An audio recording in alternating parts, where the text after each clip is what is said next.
But incident of firing at the line of actual control comes just 2 days ahead of External Affairs Minister S. Jaishankar's proposed meeting with his Chinese counterpart.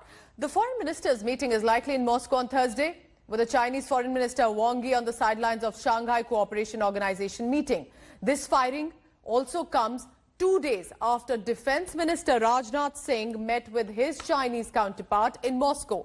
Jaishankar, in a message to China yesterday, said, remember, that the state of the border cannot be delinked from the state of the relations. He had added that if peace and tranquility at the border are not ensured, then rest of relationship cannot improve as well. And not just them. Bharatiya Janata Party's Rajya Sabha Member of Parliament, Dr. Subramanian Swamy, meanwhile took to social media site Twitter, urging Prime Minister Narendra Modi to scrap the proposed meet of Jaishankar with China, saying it will dilute India's resolve.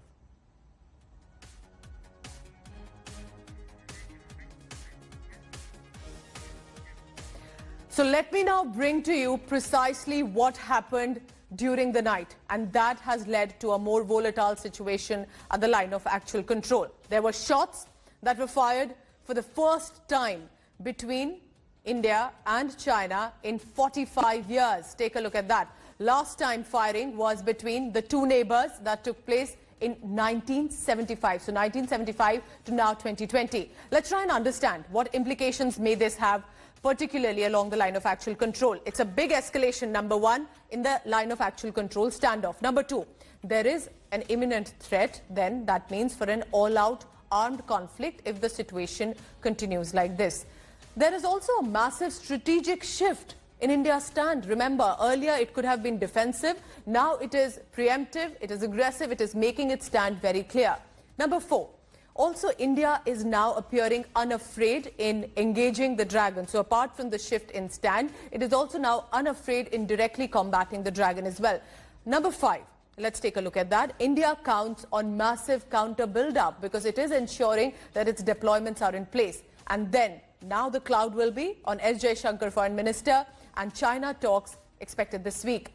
India also is in talks from position of strength, not just strategic position heights, but also the manner in which it is diplomatically pushing it forward. And number eight, carrying forward from Defense Minister Rajnath Singh's hard talk with China, it will want to ensure that it is spread out in all corners, politically, militarily, diplomatically, to at least put its view forward. Also now, our senior executive editor Gaurav Sawant, foreign affairs editor Geeta Mohan are now joining me. First to you, Geeta, how big are these meetings that are expected with the foreign minister? Will it even go ahead? Many seem to now suggest the meeting should not take place.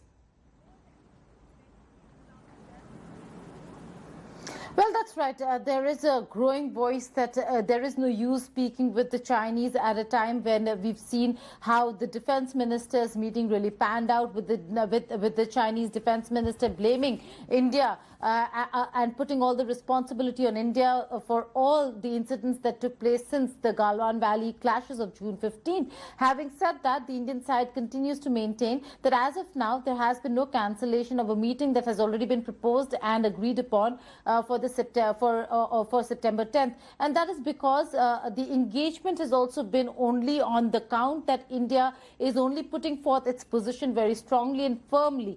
At this point in time, like you very rightly pointed out, Pooja, that India does have an advantage in the South Bank, and that is the advantage that India wants to leverage to ensure the Chinese side pulls back from the North Bank, from the Pangong Finger areas, and unless and until that happens, there can be no forward movement. Like I said yesterday, External Affairs Minister said that's exactly what he's going to tell Wang Yi, that there can be the state of the border cannot be delinked from the state of other areas in the relationship. So if this meeting does go ahead, it could be very intriguing and interesting as well. Senior Executive Editor Gaurav Sawant now joining us. Gaurav, what we saw today with the Indian Army statement was, we are not going to be on the defensive anymore. We are going to be aggressive with our approach, at least with facts. Do you think a lot has changed with India's position, at least vis-a-vis line of actual control and China?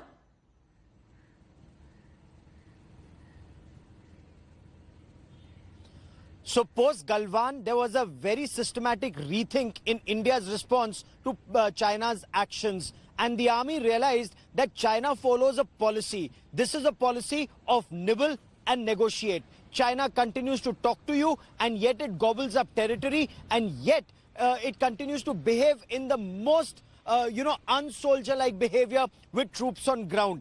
India decided to pay back in the same coin and with interest. We saw that at Galwan, and ever since we're seeing it subsequently. 4 months of talks from May, June, July, August, and when China did not move back, except for that very symbolic move back from finger 4 to finger 5, India decided to occupy the higher ground. So tactically, these were peaks that were available for India to pick up, and the moment we did, China realized that we dominate them very effectively.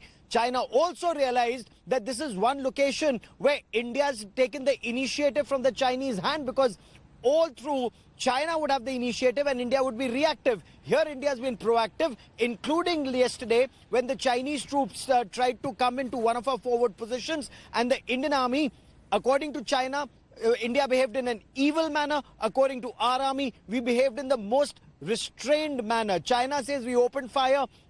Now Colonel Shivli says that there was a threat of gunshot. So China is speaking in multiple voices at this point of time, which is what they traditionally do. But India is very firm that unless China pulls back to pre-April 2020 situation, it cannot be business as usual or relationship as usual with China. Now we need to see how it pans out. And remember, Pooja, this will not remain restricted just to the north and south bank of Pangong. So all along the line of actual control from Arunachal Pradesh to Karakoram, China could react anywhere, and we could respond anywhere, including in the Indian Ocean region. That is a very important point, because China will want to get back perhaps in different ways, and it's the whole stretch, and even Arunachal Pradesh, where we see some controversies emerging as well of possible abduction. So we are going to take a look at all of that. Thank you so much, Geeta Mohan and Gaurav Sawant, for all the latest. Hello everyone, this is Rahul Kamal here. Hope you enjoyed this video. For the latest news and analysis, like and subscribe the India Today YouTube channel, and don't forget to press the bell icon to stay updated.